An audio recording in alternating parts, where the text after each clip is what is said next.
Ya, baik Bapak Ibu, seperti biasa kita akan segera mulai untuk acara kita malam hari ini yang akan disampaikan oleh hambanya Bapak Pendeta Sarmumpah. Ya, waktu dan tempat saya serahkan. Ya, selamat malam Bapak Ibu terkasih dalam Tuhan. Shalom. Halo.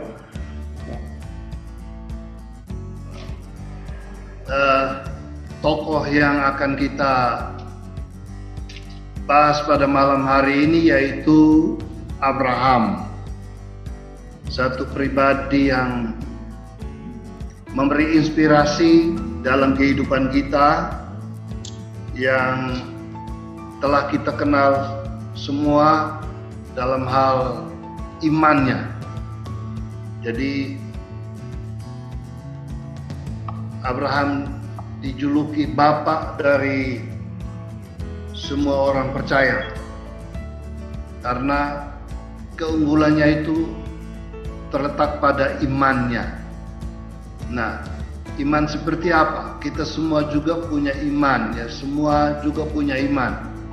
Tapi saya mengamati secara hidup, secara keseluruhan, itu Abraham memiliki 4 keunikan dalam imannya kepada Tuhan, dan dengan demikian dia bisa muncul sebagai satu tokoh yang memberi inspirasi.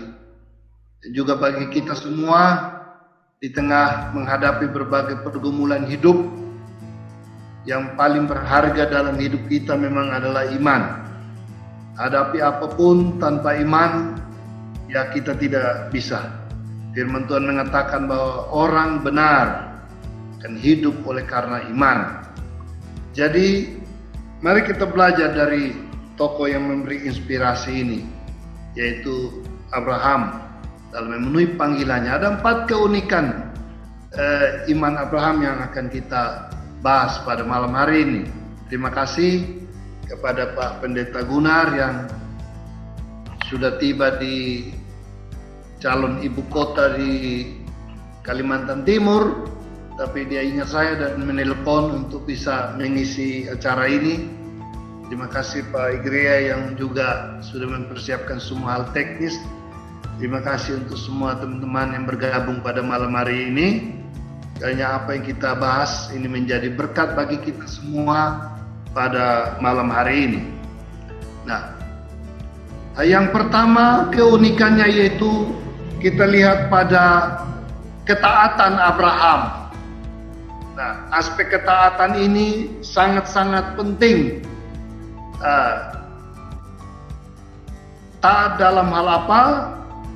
Dia taat, rela tinggalkan zona nyamannya. Jadi ini menarik. Abraham dipanggil di masa tua, di usia 75. Wah, ini kalau usia 75 saya punya lansia itu sudah jalan, sudah pegang, ada yang pegang tongkat, sudah ada miring-miring. Tapi ini Tuhan mau memanggil orang tidak pandang usia, yang mau muda mau tua, ini luar biasa. Abraham di usia 75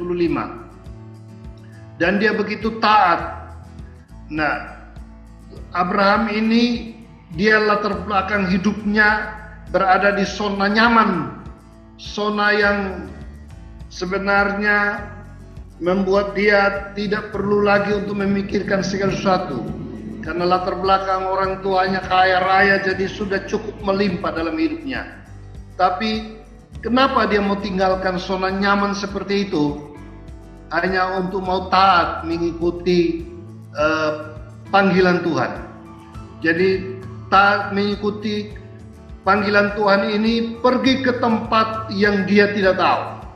Ya, mungkin Pak Agrea bisa membacakan bagi kita dari Kejadian pasal 12 ayat 1 sampai dengan yang ketiga.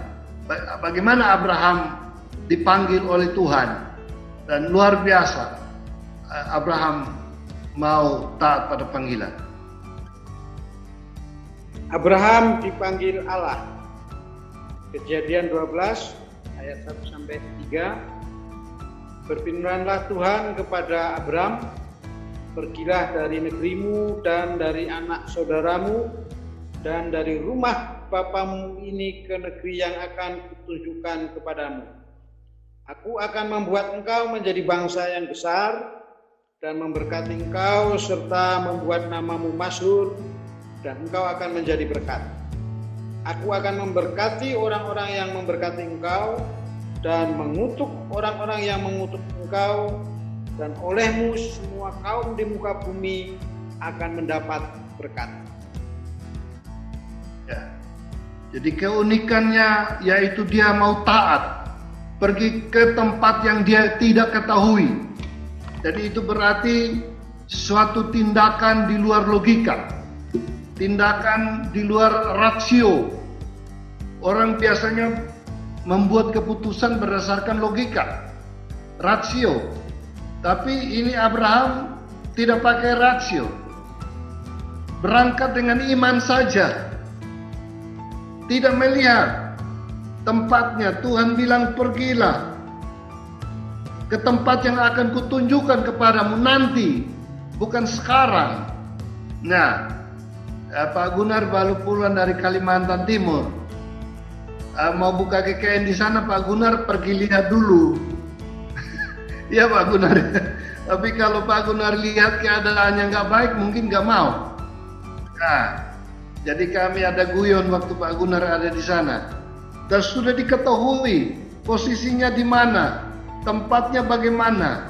Tapi Abraham tidak, dia mau taat saja, pergi saja. Dan ini unsur ketaatan yang luar biasa dari Abraham. Contoh di dalam perjanjian baru, Tuhan Yesus juga taat mengikuti kehendak Bapaknya.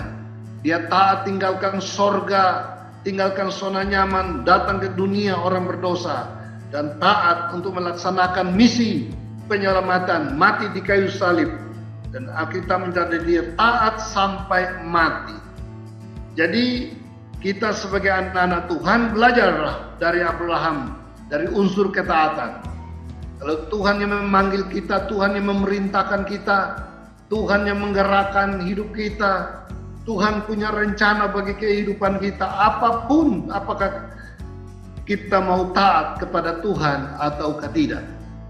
Banyak hamba Tuhan untuk melayani, mikir-mikir dulu ya, apakah di sana tempat basah atau kering, apakah di sana mendatangkan profit, uang, keuntungan atau tidak. Tapi Abraham tidak memikirkan semuanya itu. Yang penting dia taat kepada panggilan Tuhan. Dia harus pergi, tinggalkan zona nyaman sekalipun dia pergi. Dan kita tahu ketaatan Abraham inilah menjadi satu keunikan dan jadi satu titik awal di dalam memulai menjalani rencana-rencana Tuhan. Jadi taat kepada kehendak Tuhan. Itulah yang dibutuhkan oleh Tuhan pada masa kini dari Bapak Ibu, Saudara dan saya. Jadi maukah kita taat pada kehendak Tuhan? Saya tidak tahu Tuhan bicara kepada kita masing-masing, mungkin dengan cara yang berbeda-beda. Tuhan bicara tentang visi yang berbeda-beda. Tuhan bicara tentang pelayanan yang berbeda-beda. Tapi yang penting bagi kita, ya harus jelas suara Tuhan. Dan kita mau mengikuti ketaatan semacam itu.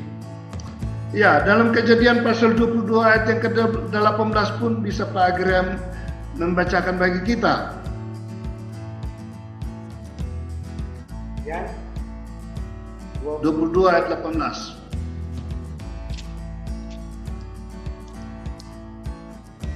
Kejadian 22 ayatnya yang ke-18, demikian firman Tuhan. Oleh keturunan ulah semua bangsa di bumi akan mendapat berkat, karena engkau mendengarkan firman-Ku. Ya, karena engkau mendengarkan firman-Ku. Jadi diulangi lagi, Tuhan mengulangi janjinya ini di pasal 22. Sebelumnya Tuhan sudah beritahu dia, tapi Tuhan salut kepada ketaatan karena engkau mendengar firman-Ku. Jadi ketaatan yang Tuhan lihat pada diri Abraham itu luar biasa. Ya, itu keunikan yang pertama.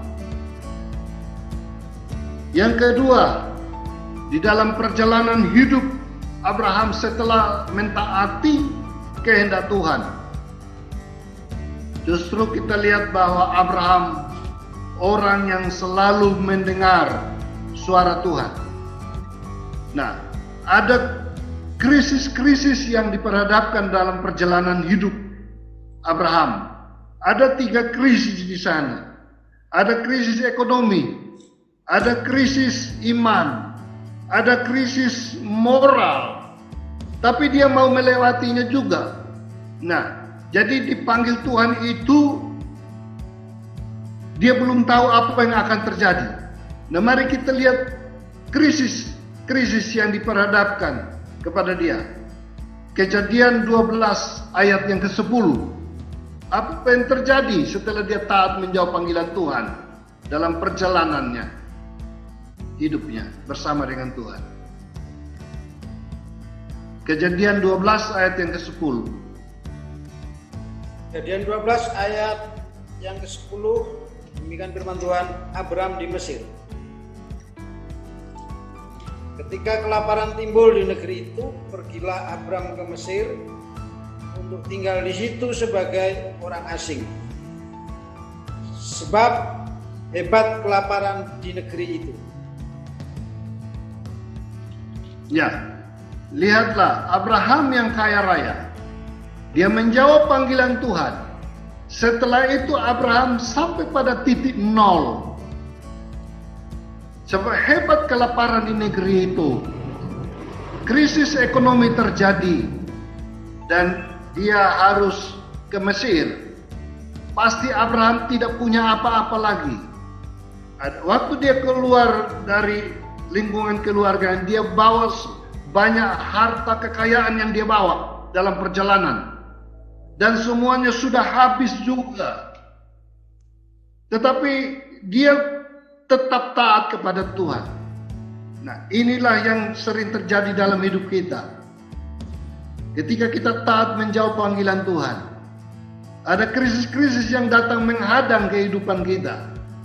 Dan ada banyak orang yang gugur di dalam imannya ketika krisis menghadang. Krisis ekonomi. Abraham diperhadapkan dengan kelaparan yang hebat. Tapi dia tetap mempertahankan imannya. Nah, ada krisis iman lagi. Setelah kelaparan itu dan dia melewati masa itu, masih ada krisis iman. Dia mulai ragu terhadap janji Tuhan. Tuhan berjanji untuk memberikan dia anak. Dan dia sudah ragu apakah Tuhan mau tepati janji atau tidak. Bisa-bisa Abraham tidak mau percaya lagi sesuai janji Tuhan mau akan memberkati dia.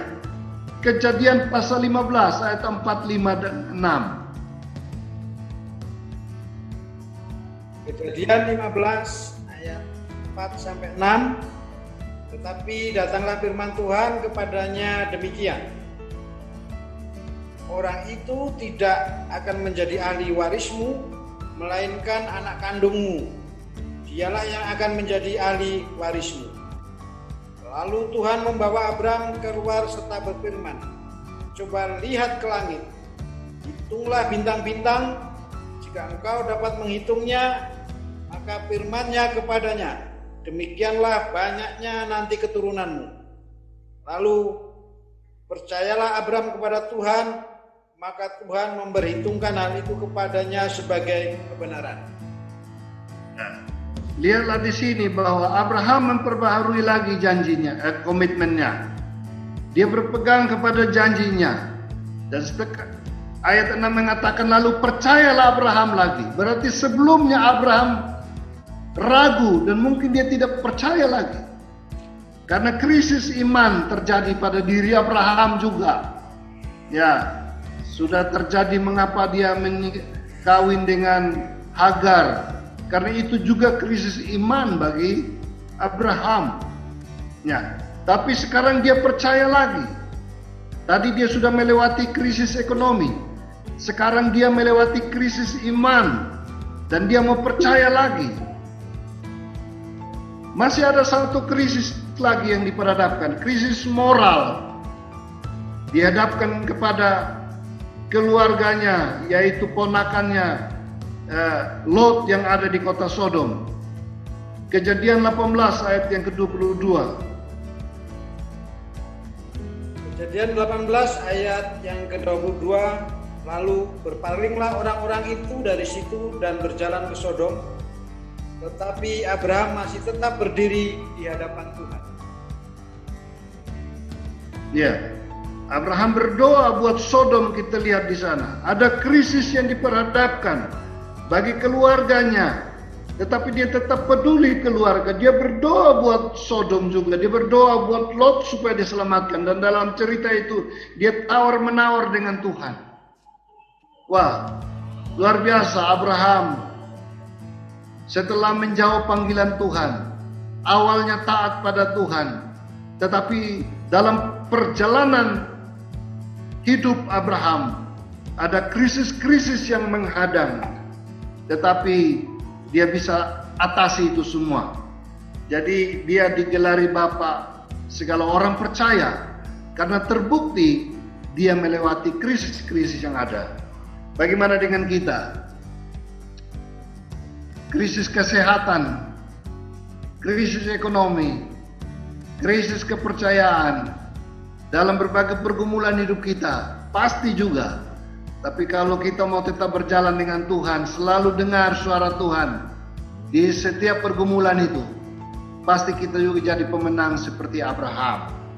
Keunikan yang ketiga adalah Abraham sungguh terbukti imannya setelah melewati ujian-ujian yang paling berat.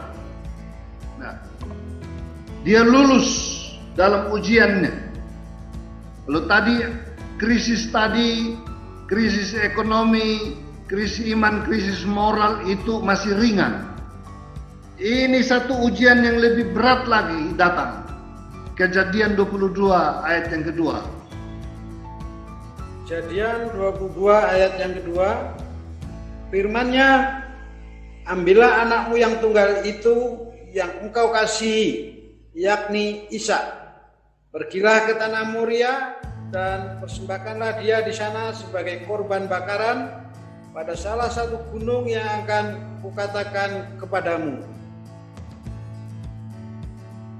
16 dan 17. Kejadian 22 ayat 16 sampai 17.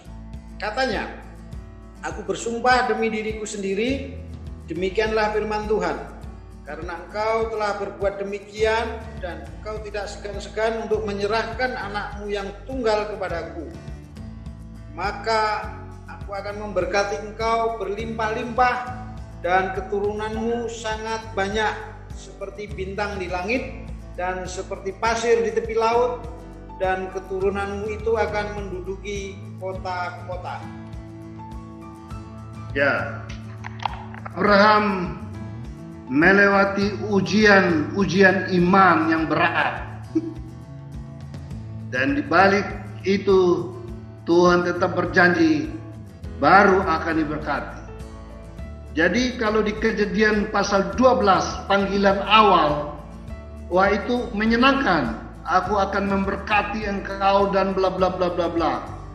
Tetapi untuk melewatinya harus melewati berbagai krisis, bahkan ujian iman yang berat. Ya, itulah perjalanan hidup. Abraham punya keunikan, imannya luar biasa.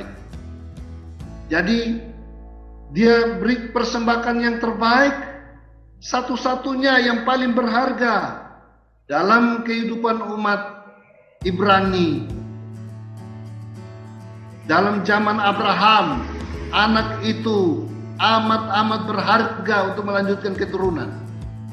Apalagi di hadapan Tuhan ini adalah anak perjanjian.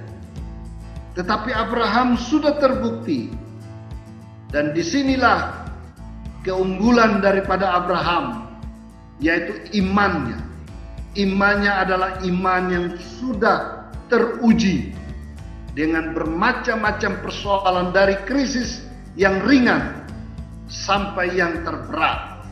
Nah, kalau kita mau tampil sebagai orang-orang beriman juga, Jangan lupa ada proses panjang yang harus kita lewati. Zaman ini banyak hamba Tuhan hanya mau berkhotbah tentang iman, tapi diperhadapkan dengan ujian-ujian iman di dalam pelayanan, patah semangatnya sudah. Banyak anak Tuhan juga demikian, bangga dengan iman, mengatakan saya punya iman, tapi ketika diperhadapkan kepada krisis atau ujian-ujian iman yang berat, gugur semua. Nah, karena itu inilah keunggulan dari Abraham, layak digelari bapak dari segala orang beriman. Ya, yang keempat, keunikannya adalah ya diberkati. Luar biasa berkat Abraham seperti apa? Berkat Abraham itu berkat tanpa batas. Inilah berkatnya. Diberkati untuk menjadi berkat. Kejadian 22 ayat yang ke-18. Kejadian 22 ayat yang ke-18. Oleh keturunanmu lah semua bangsa di bumi akan mendapat berkat, karena engkau mendengarkan firman-Ku. Ya, luar biasa inilah. Menjadi berkat tanpa batas. Zaman sekarang kita bicara berkat, semua orang berasumsi kepada uang, berasumsi kepada harta, berasumsi kepada materi, dapat rumah, dapat mobil, dapat uang, dan lain-lain. Tapi berkat Abraham, berkat yang paling unik, yaitu menjadi berkat tanpa batas. Dan berkat itu di dalam perjanjian baru, berkat Abraham diulaskan di dalam kitab Kisah Para Rasul, yaitu keselamatan sampai kepada bangsa-bangsa. Nah, rindukah kita juga ingin menjadi berkat tanpa batas ini? Menjadi berkat bagi keluarga, menjadi berkat bagi bangsa-bangsa, menjadi berkat bagi semua orang. Satu orang bisa menjadi berkat bagi banyak orang. Ini rencana Tuhan yang luar biasa. Bukan hanya bagi Abraham, bagi kita. Abraham sudah mati. Sekarang kita belajar dari Abraham. Biarlah kehidupan kita mau menjadi berkat tanpa batas. Jangan hanya diberkati menjadi berkat untuk keluarga kita saja. Ada banyak orang diberkati hanya untuk dirinya sendiri. Diberkati hanya untuk keluarganya.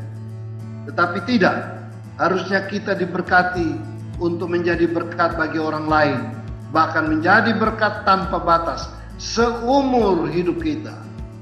Jadi mari kita berdoa supaya kita diberi umur panjang walaupun sudah tua. Nggak usah mikir tua sudah, karena Abraham tua pun diberi umur panjang untuk menjadi berkat bagi bangsa-bangsa, bagi banyak orang. Semua kita yang ada di sini, kita berdoa supaya kita umur sampai 100 tahun lagi, supaya menjadi berkat bagi bangsa-bangsa. Itu visi Pak Gunar, itu luar biasa itu. Dan siapa yang melaksanakannya? Dirikan gereja di seluruh Indonesia di mana-mana. Ini Pak Gunar jadi cucunya Abraham. Ya, kita ikut spiritnya. Ada 100 titik di NTT belum kita jamah katanya Pak Gunar. Ya, jadi inilah 4 keunikan iman Abraham. Adakah iman di zaman ini yang mirip-mirip seperti Abraham? Atau kita hanya iman untuk berkat bagi diri kita sendiri? Ya, biarlah ini menjadi satu refleksi bagi kita. Apakah kita pun mau menjawab panggilan Tuhan bila diutus kemana saja? Maukah kita tetap berjalan bersama Tuhan sekalipun belum terwujud janji-janji Tuhan dan ada banyak krisis yang menanti? Siapkah kita menerima ujian-ujian iman yang datang tiba-tiba yang berat sekalipun? Rindukah kita jadi berkat bukan hanya bagi keluarga, bagi gereja sendiri, tapi bagi banyak orang? Jawab kita masing-masing di hadapan Tuhan. Itu yang bisa saya bagikan di malam hari ini.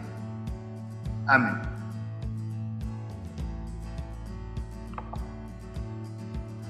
Baik, terima kasih Pak Pendeta Salmun. Seperti biasa, kita akan masuk ke dalam kelompok. Kita akan berdiskusi Ya, dengan refleksi pribadi ini yang ada 4 tadi, kita akan diskusi di dalam kelompok. Apakah kita mau menjawab panggilan Tuhan bila diutus ke tempat yang asing bagi kita? Lalu maukah kita tetap berjalan bersama Tuhan sekalipun belum terwujud semua janji-janji Tuhan? Yang ketiga, siapkah kita menerima ujian iman yang datang tiba-tiba dalam hidup kita?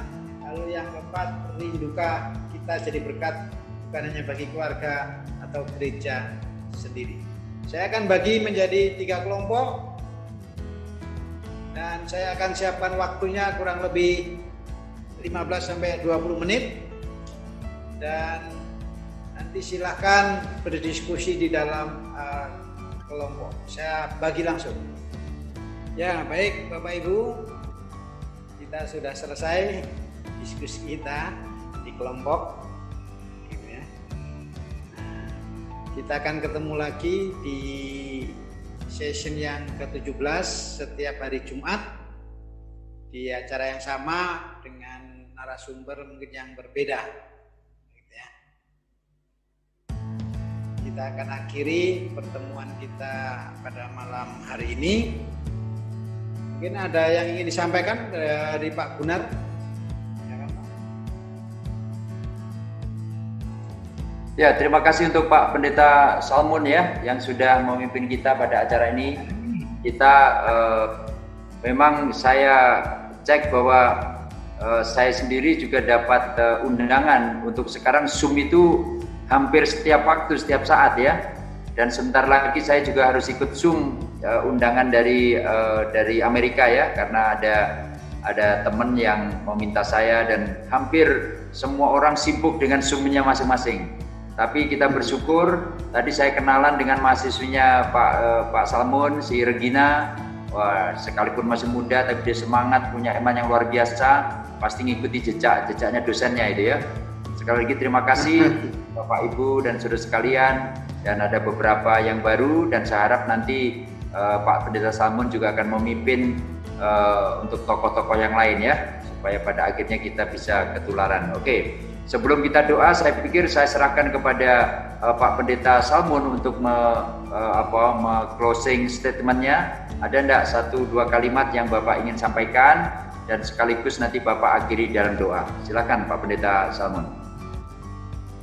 Ya, sekalipun kita diperhadapkan dengan ujian-ujian atau krisis-krisis yang berat, tetapi di balik itu ada reward-nya. Tuhan selalu menyediakan reward.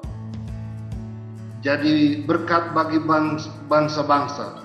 Jadi di balik setiap pergumulan, mari kita lewati saja dengan sukacita. Pasti ada waktunya kita diberkati oleh Tuhan. Jangan tinggalkan iman kita. Iman itu sangat-sangat berharga. Nggak punya apapun di dunia, nggak apa-apa. Yang penting punya iman. Nah, Tuhan Yesus juga mengharapkan demikian di dalam Alkitab. Apabila anak manusia datang, masih adakah iman di bumi ini?